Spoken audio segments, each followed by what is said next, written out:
waxaa jiray kayn weyn oo cagaarka iyo geedaha dhaadheer ka buuxaan. Kayntaas waxaa ku noolaa xayawaanno badan oo kala duwan, qaar waa kuwa hilibka cuna, qaarna waa kuwa cawska cuna. Maalin kasta waxaa laga maqlaa qaylada shimbiraha, qaylada daanyeerada iyo orodka cawsha. Laakiin dhammaan xayawaanka waxay ka cabsadeen libaax weyn oo xoog badan oo ah boqorka kaynta. Markuu libaaxu qayliyo, xayawaanka oo dhan way ordaan. Qofna ma dhiiran karo inuu hortago.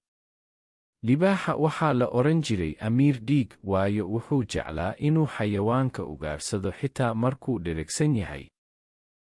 Kaynta waxaa ku noolay dawaco yar oo caqli badan, magaceeduna wuxuu ahaa Dabaguray.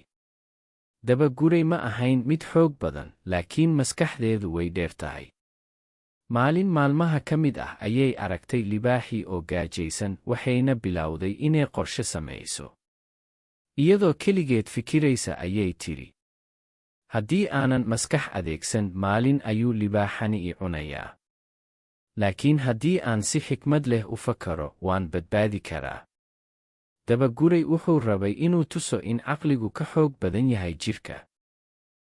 Subax qorraxdu sii baxayso ayaa libaaxii Amiir Dhiig ka soo baxay godkiisii isagoo gaajaysan. Markuu arkay Dabaguray oo meel geed agtiisa fadhiya ayuu yidhi, Dabaguray, maanta aniga iyo calooshaydu waxaan rabnaa cunto. Adiga ayaana ku cunayaa. Dabaguray wuu gariiray, laakiin si dhaqso ah ayuu maskaxdiisii u adeegsaday.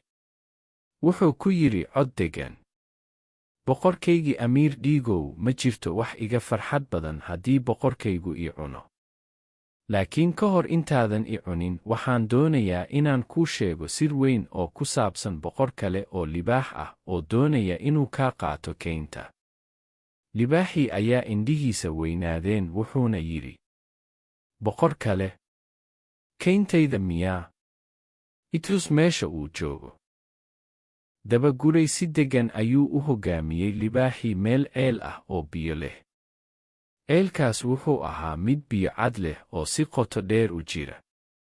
Markay ceelkii yimaadeen, Dabaguray wuxuu yidhi, boqorka cusub waa halkaas, ee hoos eeg. Libaaxii markuu hoos u eegay, wuxuu arkay muuqaalkiisa oo biyaha ku milmay. Wuxuu mooday in libaax kale uu ku jiro ceelka. Wuxuu ku qayliyey, yaa adiga ah ee rabta kayntayda? Biyaha ayaa gariiray, waxaana libaaxii arkay sawirkiisa oo dhaqaaqaya, taasoo sii cadhaysay. Libaaxii, isagoo aad u cadhooday, ayuu si xoog leh ugu booday ceelka si uu boqorka kale ula dagaalamo. Balse markii uu ku dhacay biyaha, ceelku wuu qoto dheeraa, libaaxiina wuu ku hafaday. Dabaguray wuxuu dib uga istaagay isagoo qosol yar qarinaya, wuxuuna ku yidhi, boqorka cusub ee biyaha ha u taliyo ceelka, aniguna waxaan u talinayaa kaynta. Markaas ayuu dib ugu laabtay xayawaankii kale isagoo faraxsan. Markii ay xayawaankii maqleen in libaaxii Amiir Dhiig biyo ku dhacay, way farxeen. Mar dambe kaynta waxaa ka dhalatay nabad iyo farxad. Shimbirihii waxay mar kale bilaabeen heesahoodii, dawacaddii Dabagurayna waxay noqotay halyeey. Xayawaanka oo dhan waxay barteen hal cashar oo muhiim ah. Caqli iyo xikmad ayaa ka xoog badan muruq iyo xoog. Dabaguray wuxuu noqday tusaale carruurta iyo xayawaanka kale oo dhan u sheegaya in aan la iskugu faanin xoog, balse la adeegsado maskaxda. Sheekadan waxay baraysaa carruurta in caqliga, fikirka iyo qorshaha wanaagsan ay ka muhiimsan yihiin xoog iyo kibir.